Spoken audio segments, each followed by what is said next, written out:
bans here, you know, on red side. I don't think we'll see many, if any, changes. I think Mel will still be in that first spot. Wow, imagine that. Wow, Wolf, you really get it. And Fisher has been really good at the Galio pick, right? That's where we saw the Galio Camille, the Galio Shen find its footing with Nongshim. Galio slightly nerfed on this patch in terms of his base health, but I think the combo still works and the champ is still really strong, so I like this ban quite a bit. Are they going to ban Talia again? They might. I think they could ban Skarner first, but they... Because I think you don't have to change this up right now, because if KT were planning on playing Skarner, they wouldn't have banned it the same way they would have traded it last time. So let's see. They banned the Nidalee first, which I'm not the hugest fan of, actually, in first rotation.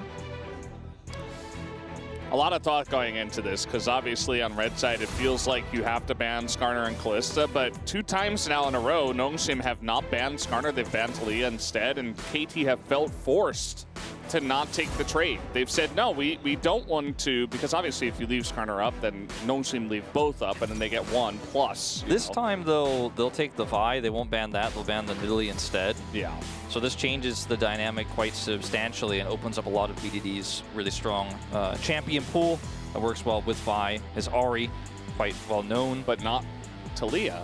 But not Talia, of course. But, importantly. Yeah, that's the big one for Vi right now and for BDD.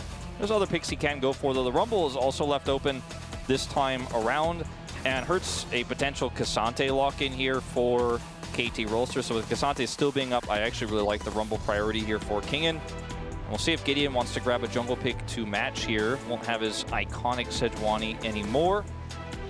Yeah, Rumble also very good with Vi too, so that's another good point. Deny that combo if possible. Yone being thought about here for Fisher. It's been one of his best, and if current Wolf told past Wolf that, he would never believe it. But Fisher has just been so good on this pick right now. He's been so clutch. Cassante doesn't feel great into Rumble. Well, we may have a lane swap on our hands, and Cassante is always going to be that rock, that great front line for a scaling AP champion for BDD, if that's what he's going to go for. So it's not a bad pick here, but there's the Ahri I mentioned, which doesn't necessarily work super well with Cassante, but works well with the Vi. Yeah. A lot of players have been going Corki into Yone just to handle some of that pressure. You can always Valkyrie away. You can take good trades, but the fact that you have Vi already means that you really need to have a good mid-jungle. So he picks the Ahri, which is fine, but it's not Corki. I was thinking about a jungle pick here. I don't think we're going to see Graves today, but you never know. It is still potentially 5 games. Poppy to get locked in here. Pretty flexible. Decently strong into this composition so far as well. And I think that Elise is a pick that you're always thinking about when Poppy's on the other side, because it's so strong into Poppy specifically as support. So we'll see if that gets banned here by Nongshim on red side this time around. Even though I don't think Wei has played it yet this tournament. It's definitely one to consider for sure. You can keep it for Lehens later if you do ban it. They'll take Ashe first. And for KT's side here, this Poppy is still technically a flex. But I think the focus is going to be on Gideon. It's tough to know what he's going to play here in this situation. Obviously, Vi would be the best jungle available for the Rumble, but the Rumble was denied by Nongshim Red Force. They got the Vi already. As they're going to actually put the focus on Xayah instead. Can be quite annoying to deal with when you're trying to play this Vi Ahri composition because it's so safe. Yeah. And it's just a good thing to ban away, I think, in... to use Pocket against the Vi, as you mentioned. I think if they don't ban the Elise, Caitlyn is still a strong setup here for the side of KT. The problem is if that Poppy gets flexed into jungle, then you're dealing with a different lane entirely down in the bottom side. They'll ban the Caitlyn, and that gives them a little bit more flexibility as to what AD carry Jiwoo could play, and leaves the Poppy flex a little bit more, like it feels a little bit more flexible here in this situation.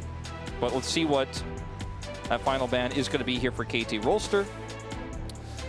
Yeah, it's rough. If you're banning AD carries, you will get first pick, so they feel a little bit forced to ban Ezreal here. I feel like Ezreal could have been very good for Duckdom in this situation to follow up on some of the plays, but you just got to take it away from Jiwoo, especially just another safe AD carry into the Vi, Ahri. So, okay, and Fortune gets locked in here. And this does open up the Poppy jungle for potentially that Rel to come through as the final pick. This is a really flexible situation here for Nongshim. Even though we haven't really seen that much Poppy jungle as of late, it's still definitely viable. On the other side here, you know, do you commit to the Elise? I don't think so. Hey, Jinx, that's been an old DuckDom favorite. Thresh buffed on this patch? Maybe. I mean, Thresh Ahri also... I mean, Thresh Ahri is actually a really strong combo, too, because Ahri can go deep, and then you can set up the Lantern so she can retreat. But I just want to see Thresh, but it's just going to be a boring Leona situation. Leona's the best pick in MF when you consider the matchup directly rather than its synergy with Jinx. Now, what is Lahen's playing? That's the question. Could just play Elise here, actually, if he feels confident in it, but I think it's super risky into Ahri Vi. And if he plays the Poppy here, then what is Gideon going to play becomes the big question. Xin Zhao feels decently strong here, actually. Can peel a lot. It'll just be the Alistar. Yeah. That one's not one I really saw coming, to be honest. Yeah, I mean, there's always, when you're thinking about Lahen's, it's like, well, he could play Blitzcrank, like, he could play all this crazy stuff, and then he just locks in the most stock standard, you know, into Leona pick. I'm going to be your front line. They didn't really, I mean, they have Poppy, but Alistar offers you a little bit more back and forth, some engage power, some defense as well. Sometimes I like Alistar in drafts where you can really force fights around your ultimate and just kind of be this big front line that's so difficult to deal with that everyone else is set up in a skirmishing fight. Like if you've got like a Sylas composition or a really strong early mid-game champion that's going to do incredibly well in those early fights, even something like an Ezreal that can get a little bit crazy in those fights, or you know, something like a Zeri. We've seen like Alistar Zeri, where Zeri gets set up really well by the Alistar's front lining. But in this draft, you're not really going to be skirmishing all too well super early unless you have that setup, specific setup with the Yone or the Alistar knockups are there. And otherwise, they're going to get really bullied because your MF is already going to have some problems in terms of range into the Jinx. They have the Leona that's great into the MF as well for channeling.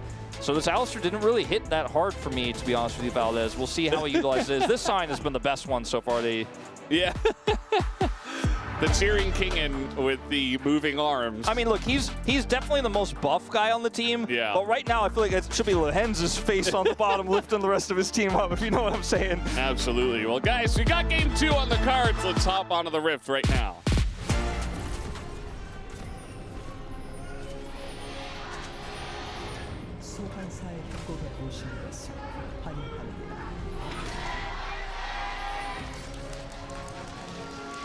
Here we go, game 2. Nongshim looking very strong in their debut in the series. Game 1 was dominated by them in almost every single fight.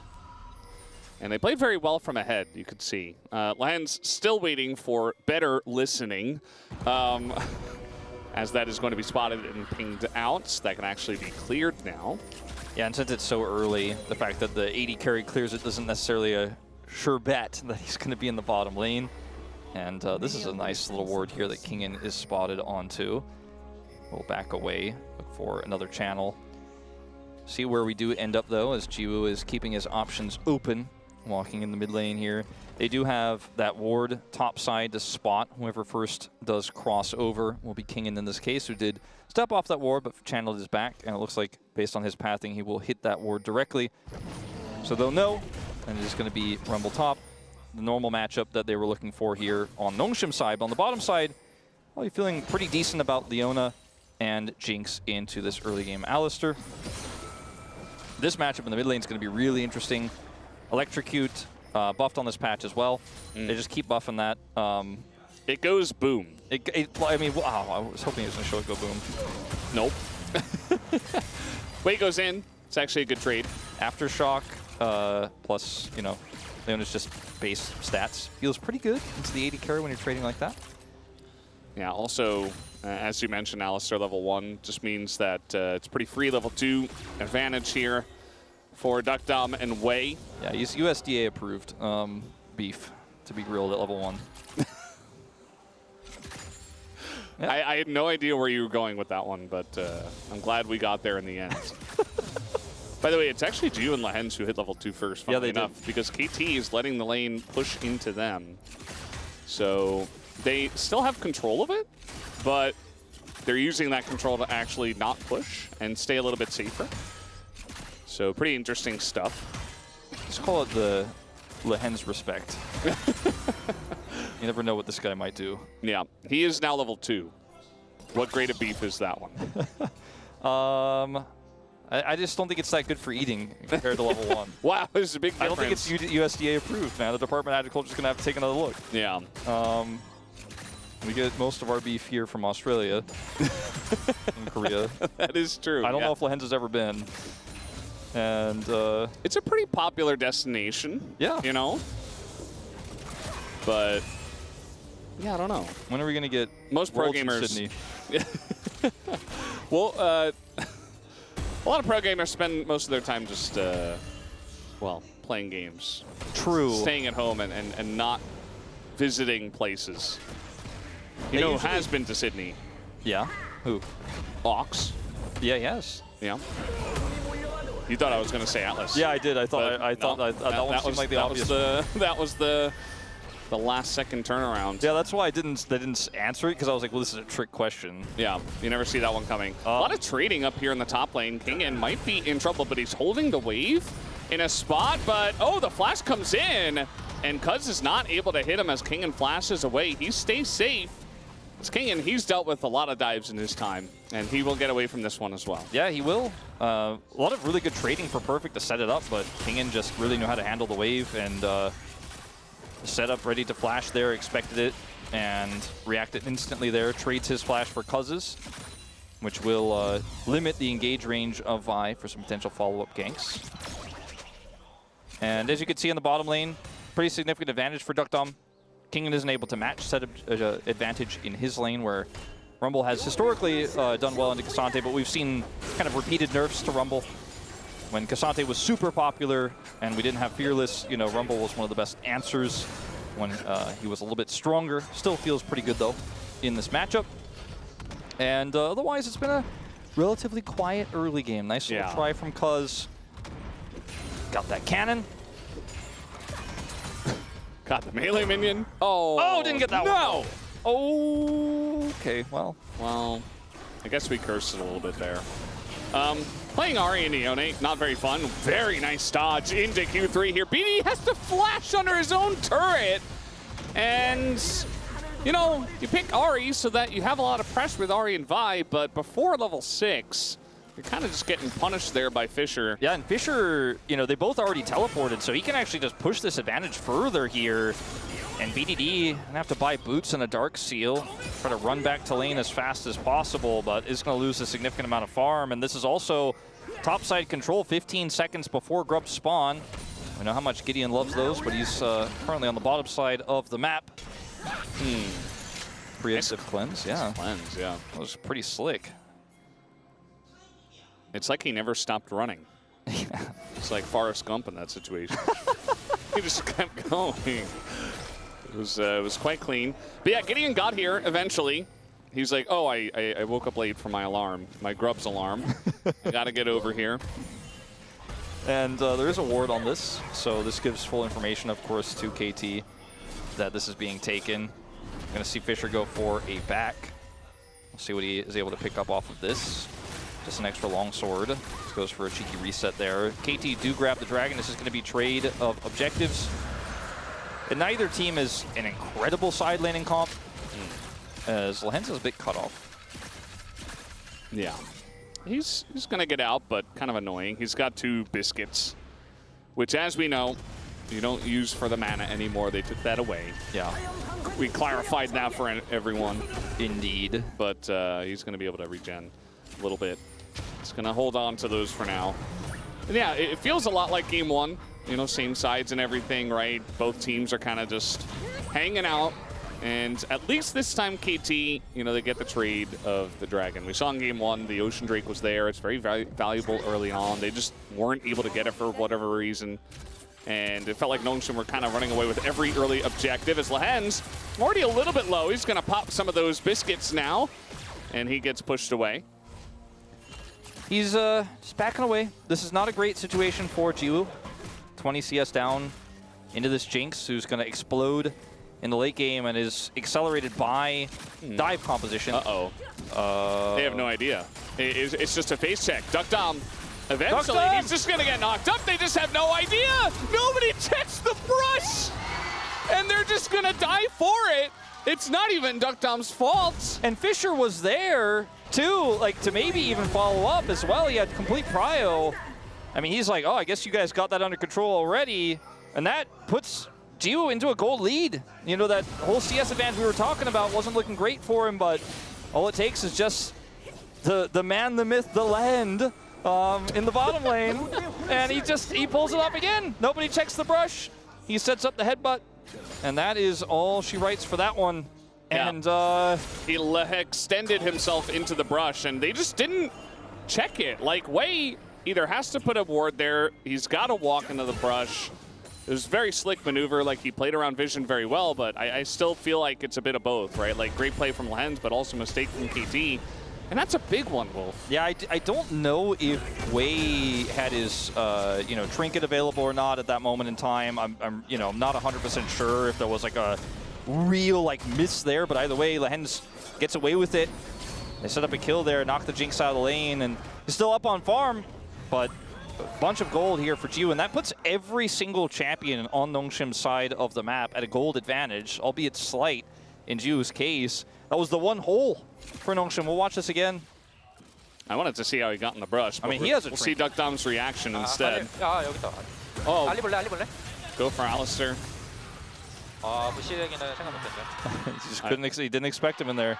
미친 크랙. 힘들다. He's so tired.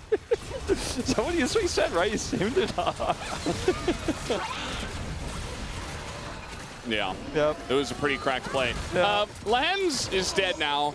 Gideon is going to miss his ult. It was beyond the max range. He tried his best. It was on target, but now maybe a dive. This is a Poppy and an MF to try to clear the wave. The cleanse comes through, but it is MF, so she just dies.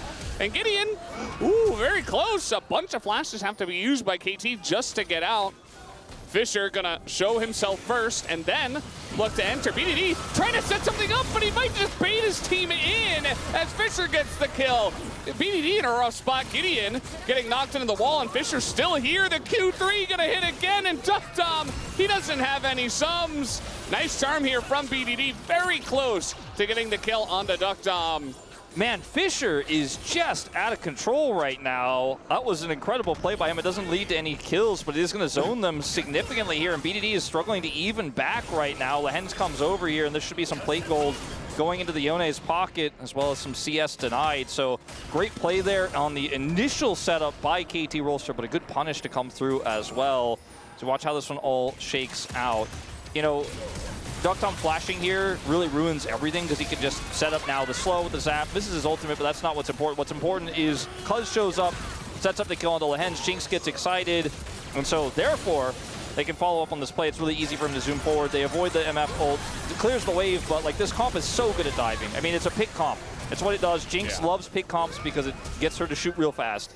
Then Fisher here, I mean, this is just, the guy's kind of crazy. His movement is so difficult to predict in this situation, and he just snap flash ults and trades one back. Not able to get the full setups here, though, onto Duckdom, unfortunately for him, but still. And a nice charm there from BDD to keep his AD carry safe. BDD probably yelling at Duckdom when he went back in there for a second. He was probably like, I saved you, don't you dare! That's the worst. If you overextend to save your teammate in solo queue and they die anyway, and you die, it's rough. By the way, meanwhile, as that was all happening, we were watching the replay. Nongshim have 6 grubs, so really keeping up their grub rate, as it was, in fact, Gideon who did just pick them up pretty much for free. You see that KT looks like they were able to get some control around the bottom side of the map in trade, but it's taken them a while to really pull the trigger on this dragon, so no value extracted just yet. Not quite. Just gonna leave it up. Yeah, just gonna leave it up. There's a ward here. They have scuttle control, KT that is, plus an additional control ward. Like, they're very aware of everything that's happening around the dragon right now, but for the moment, we'll leave it be. And with a lack of vision here for Nongshim, it's pretty tough to commit and try to scout anything. So this is pretty tricky.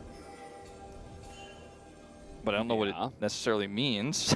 Somebody would have to be here for it to be much. And speaking of which, here is that somebody. Yeah, you just press your R button, in goes BDD, gonna land the charm. Kingen running real fast to his doom, and he's trying to actually get the kill on him. BDD flashes away! He turns it around! Kingen! Are you kidding me? And now he's gonna get a double kill! What? How did he manage that? He doesn't even have Riftmaker sitting on Leandri's. My man is cooking, literally. He cooked them to death. Kingen's insane. Calculated, sick flash. That's one of the biggest outplays we've seen in a while. Oh man, now you got a Fed Rumble to deal with as well. Nice hide on Bush. Yeah, I mean, we had a 3-0 predictor. It was for KT. We didn't have anyone predicting 3-0 for Nongshim, but KT's mental right now must be in the gutter. I mean, there's nothing going right for them. Your RE5 just lost a 2v1 versus a Rumble who had 0 kills prior. I mean, this is... That's plate gold in the mid lane as well, and they're just getting shoved out here. Duckdom's so low from that play from Gideon moments later. That's really hard for him to actually set anything up here. They're going to have to go for a reset. Another wave may crash in here before that happens. I want to see the replay. Yeah. Show me the replay. We're going to see it in a second here, but I think the observers want to make sure everybody gets their backs completed, as this may just be the mid turret going down. I mean, Lehens is looking to mess up some other, anyone coming over to try to deny this, like maybe even stop some backs, as they are just going to force this turret, and if anyone stays, they're dead. Yeah. Really good play here from Nongshim. So oppressive. Man, now I think it will get your replay. Yeah, they're really great from ahead, as we've seen. It's very obvious. Here's the replay. All right, so question mark ping first. Gets bolted. He calls it out. Gets his scrap shield here while BDD is on cooldown. Flashes, turns his flame spitter onto him. Gets a harpoon, gets a second harpoon, Qs through the wall. Doesn't even flinch at the Jinx ult. 뭐야? What? Kingen, what was that? 미친놈인데. You are a crazy man. You are insane. Man, Nongshim are making the sick plays, the crazy plays today. An actual crazy play from him. And the coaching staff can't even believe it as well. It's crazy in the booth as well. This is definitely going to be one of the most memorable plays of the season. Yeah, that's #1 on the Mad movie, I'd say. I would wholeheartly agree. I don't care what happens for the rest of this week. Get my vote in there already, you know who I'm voting for. I think it's actually JK who does it. But yeah, that's rough for KT as well. Because, like, you should have enough damage to kill pretty much anybody. And generally, Rumble, especially with just Leandri's, is a relatively squishy target, but he was already level 11. He had and they were level, like, 9? Yeah, he had the scrap shield, the harpoons connecting. He did not have Conqueror, right? Yeah, so he did not have Merc Treads, to be clear as well. You know, yeah, just wasn't enough damage. They couldn't quite burst him 100-0, and then he flashes away from some of the damage. Trying to dive into Cassante, that's an interesting one, as Lehens tanking it up with his ult, and that will be enough to tank all of that turret damage. In goes Cuz, and he has to flash away. And my reaction comes because, you know, I mentioned their mental. That's not a good play from Cuz either. Yeah, no, it's definitely not ideal. Committing the flash there, not going for the ultimate. And I can see the thought process, because you have a Vi, you have a Leona. If Duckdom gets that excitement proc, then maybe you could catch those retreating members, but you're just too late on the play. You've got to be able to judge that faster, and I think it is the frustration coming through that you're mentioning as to why Cuz ended up making that judgment call there, or what ultimately ended up being a poor judgment call. Isn't punished too much for it, but the flash being down now again hurts his ability to engage in a really meaningful team fight. And it's also just going to be the dive leads to Herald going over to Nongshim. They already have feats of strength. They've got a Herald and the mid turret down for a long time, so they can just use this to get prio on through the bottom lane for this dragon that they already have prio for essentially here. As soon as he drops it, I mean, the only person who's not down there is Jiwoo. Fisher has teleport, and Jiwoo's on his way, and they can just stall this out, as Duckdom is not really where he wants to be. They're going to drop the Herald in the top lane instead, but they're not losing control of the dragon, so they're winning on both fronts. Yeah. I mean, they control everything. Like, I thought game 1 was pretty oppressive and one-sided, but this game 2 has reached a new level. Gideon rather, is going to flash just to avoid, because having a chance to, you know, flash ultim or anything, doesn't actually have flash. Fisher, wow, going to avoid that. He's still dead, but nice mechanics in his death, buying time for the Nongshim push into mid, I guess, and bot. Yeah, and they don't get Dragon yet, but they should be able to gather for it here because Fisher will have TP in 25 seconds and can head over there if it is necessary when that does get started up. As KT will get one outer turret, their first of the game, eventually in return. Like, it's not done yet, but they should be able to get it. I say that. Kingen says otherwise. And he's gonna come up here and kill the wave. So they defend the turret and get the Dragon. Is Nongshim a good macro team? Yeah. Because Fisher's been watching too much Drive to Survive, man. He thinks he's an F1 racer, and he's taking the meaning a little bit too literally here. He thinks he can get out. Unfortunately, not going to be able to do so, but he buys a ton of time. Because, like you're saying, on the map, mid lane, bottom lane, Dragon, these things are all up. And he got the successful, you know, push in. They got the turret earlier. What's they got going that kill. on here? Is King in here? He TP top. I guess he backed. Yeah, he's already out of there. They were trying to gank brush him, but nope. Yeah, they just wasted more time trying to hope for anything because they're so far behind in this game, they have to resort to tricks. And Lahen's is like, no, I'm the only guy who gets the bush kill. Didn't happen for you guys in the bottom lane. It's not going to happen for you guys in the top lane. Yeah. They got that Mountain Drake. It is Ocean Soul, which does come forward. So Nongshim probably going to use their lead to pick up 3 Ocean Souls for like pretty tanky. 3 Ocean Souls? 3 Ocean Dragon, Ocean Soul for Poppy, for even the Rumble at this point, who has a lot of health, and the Alistair, all going to enjoy that quite a lot. And you can sustain a lot of poke from stuff like Jinx. The only issue is that KT's not really a poke comp, right? They're mostly, you know, we're going to die if we're going to full commit. Yeah. And so the Ocean Soul doesn't feel like it has It's not that valuable. a huge amount of value, but yeah, it's impressive. it's just to see how much vision they have around the pit, like how they can just camp red buff, for example. And KT's comp is a dive comp that sets up Jinx, so when you're behind and you can't go in on anyone because you can't see anyone and you're not sure who else with a target you might encounter, you can't make that commitment. And if you do and you lose, like, you fall further into the hole. It's just a zero-sum game.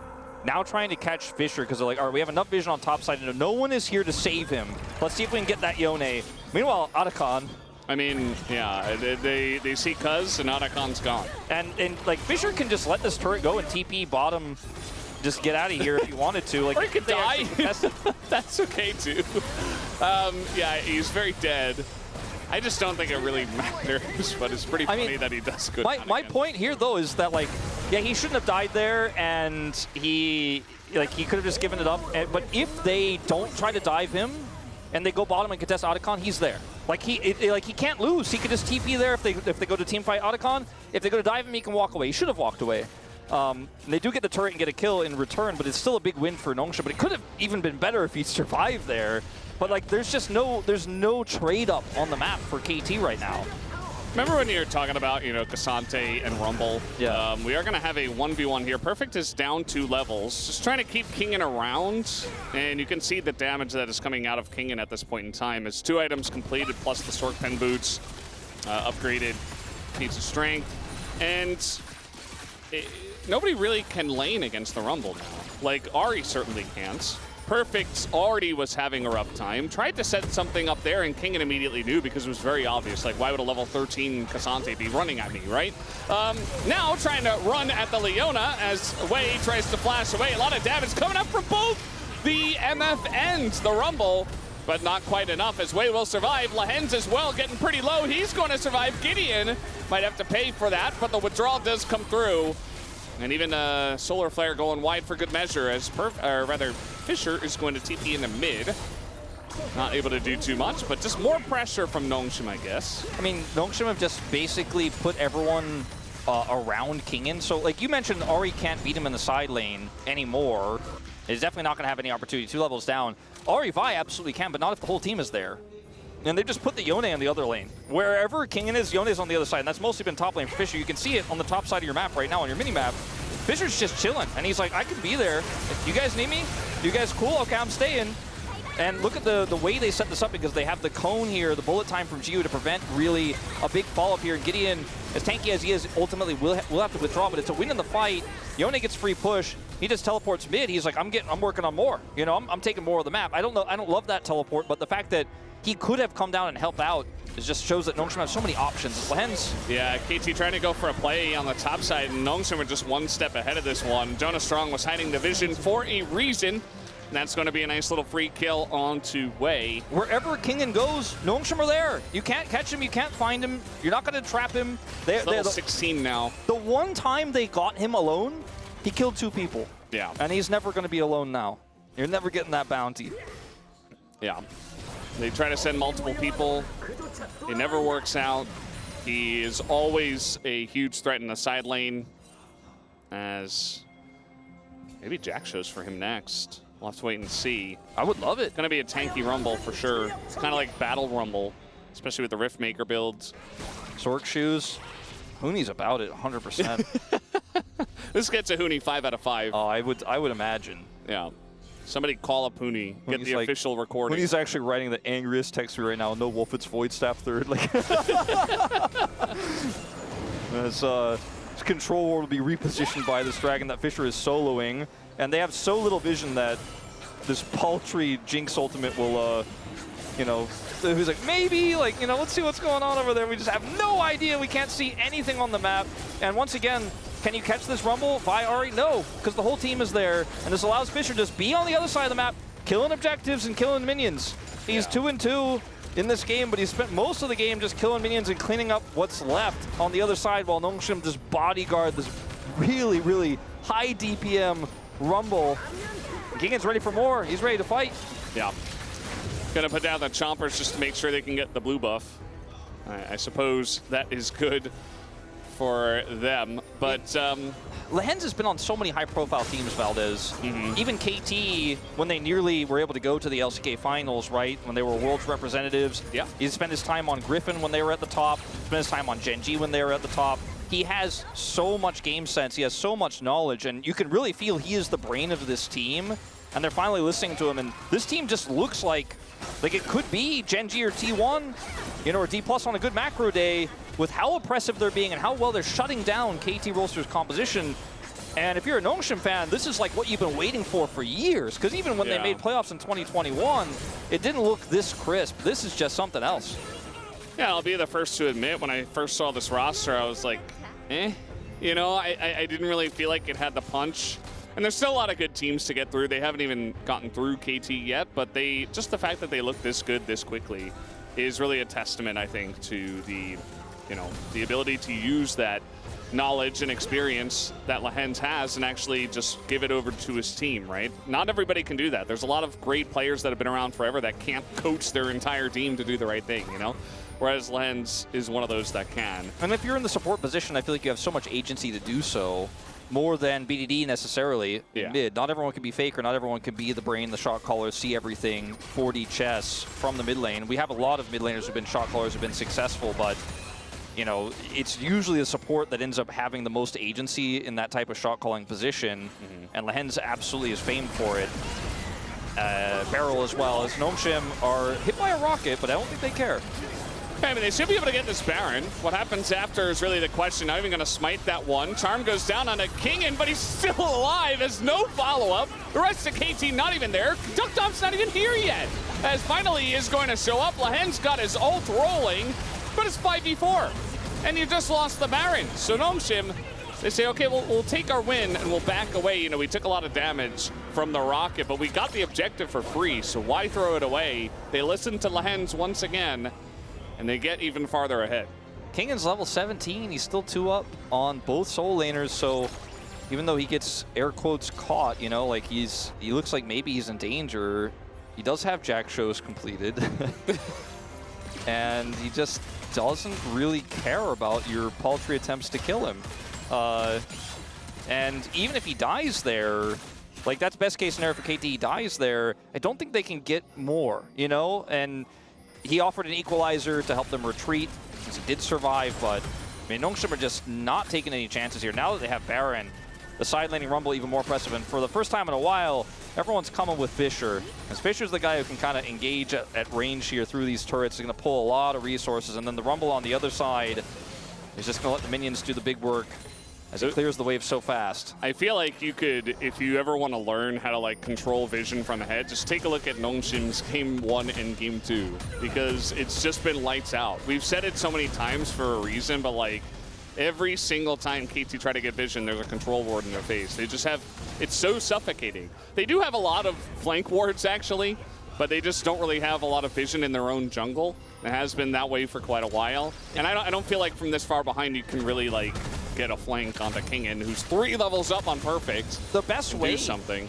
The best way to play into this dive comp too is not to 1-3-1, it's just a 4-1. So you can't really flank the 4, and the 1 is so far away and so well set up. I mean, there's just no angle here for KT. Like, is BDD gonna flank this 4-man with that ward in the mid lane? It's just too risky. There's collapse on him. And where there isn't deep vision is behind King, and they're gonna finally maybe find this guy. Maybe. Nice dodge on the harpoon, but that does mean that you're not in range. Meanwhile, the inhibitor is going down. They let Kingen do the pushing, and then they let the 4-man do the hitting. And then when they try to get the rumble, he's just so far away, he's so safe they can't catch him, and then turrets go down, inhibs go down. This is beautiful macro from Nongshim on display. Yeah. It really is. It's crazy to see the development of this team. And unfortunately for KT, we haven't really we haven't seen much from them. You know, they are our 3rd seed, but they're kind of getting bodied right now. There's not too much to talk about in this game anymore, which is why we're talking about all the stakes and the narrative. Is now looking for the dive here. Lahens goes in. He can easily tank this turret because it's just dead beat. And they don't have a wave, but Fisher doesn't seem to care, as he will be pulled many different ways and taken down. That's going to stop the push for now from Nongshim, as maybe they'll just go for the Drake instead. Gonna back away. It's not Ocean Soul, it's just Soul Point. But frankly, Valdez, we already talked about how the Ocean Dragons don't really matter that much in this game, but it's really just the gold lead that is going to be tough to crack here. And the map control, the oppressive vision, gets even tougher to deal with when super minions are coming down 2 of your lanes. And the next objective, you know, is like where you have bottom side. This is the only place where there's no, you know, inhibitor down. So you have to go top, and then the dragon is free. Like, they have the right inhibitors down the right side of the map for current objective. As you can just see, there's just no way out. There's just nothing you can do. That was very telegraphed, I have to say. You know, Q3 available. He's hitting the Cassante. BDD's like, yeah, he's going to dash into this guy, isn't he? Lines up the charm. It's just a free kill. Fisher also got ulted by Cassante just to pull him around a bit, do a bit of extra damage. BDD with that play does take a gold lead. Yeah, it's the BDD stripe. You know, it used to be the Rascal stripe on KT. Yeah, I feel like some players, when they get very far ahead, they kind of lose focus. I'm definitely one of those guys in solo queue. And then, like, eventually in solo queue, you'll lose. For Fisher, thankfully for him, his team is almost definitely not going to lose from this spot, but he has certainly lost a bit of focus, we could say. He's just over-aggressive. He's been the, like, weak side Yone in this game, sides this whole game, to be fair, though. Like, but also really dying. Yeah. Well, Gideon's just going to step on some chompers. And, well, he stepped on something, got stunned up, and either way, we're diving still as we're killing the inhibitor. Maybe a chance here for KT. Gideon is going to go down, but Jiwoo able to peel up against Cousin Kingen. He is the raid boss. He is the guy you gotta kill. You can kill Jiwoo. They don't really care about that. You gotta take down Kingen, and then we're talking as BDD just gonna get gunned down here by Jiwoo. And that should be finally the end of the game here for Nongshim, taking game 2. Clean 2-0 start, and for KT, unfortunately, there's a lot to see here. Nongshim, very dominant start to this series. Lahens puffs up his collar. He's ready to pack it up and take a break here as Nongshim, all business, all macro. Kingen, the man of the hour, but set up really well by his team. Fisher just sitting in sides, absorbing the pressure. They are running circles around KT Rolster right now. The way better coordinated, way better macro team so far. And once they got an oppressive lead, there was almost no way back in. That last fight, you put all your effort into the Poppy, and then yes, Vi ults a Bloodthirster holding Jiwoo, and he just doesn't care. He flashes, he's so far away, he's isolated the Vi, and then they just front to back it, easy peasy. KT Rolster is starting to feel a little hopeless. You can see they're not going to spend too much time in the coaching box because I think right now it's might not even be about, you know, what went wrong in the game. Maybe you don't even want to harp on the game. You kind of just want to reset your mental and try to start the big comeback because you have to pull off a reverse sweep now for KT. And I don't think nitpicking at the little things that were quite obvious in game 2 is going to help. So probably a good call from the coaching staff. Just go in the back. Maybe you can talk about some other stuff and hope to reset. Yeah. This Nongshim roster reminds me of the family vibes we had on KT, you know? But KT has seemed to have lost that. And they've only got a short break to kind of get themselves together and start the reverse sweep, Valdez. I'm not sure if I could see it right now. Rise to greatness. Nongshim, for now, have done exactly that. 2-0 up against KT. And we'll see how it continues here in this series as we are done for game number 2. We're going to take a break and have the space to break it down.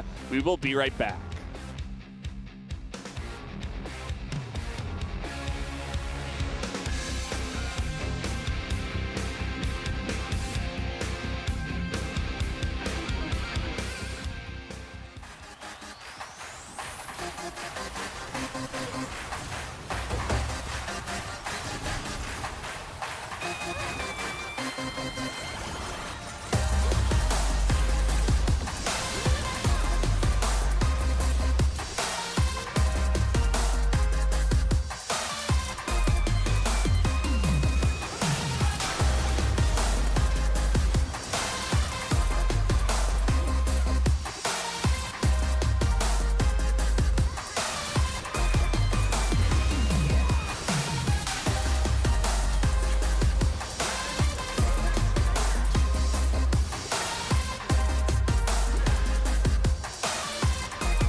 바위 쪽으로 볼게. 바위. 받을게.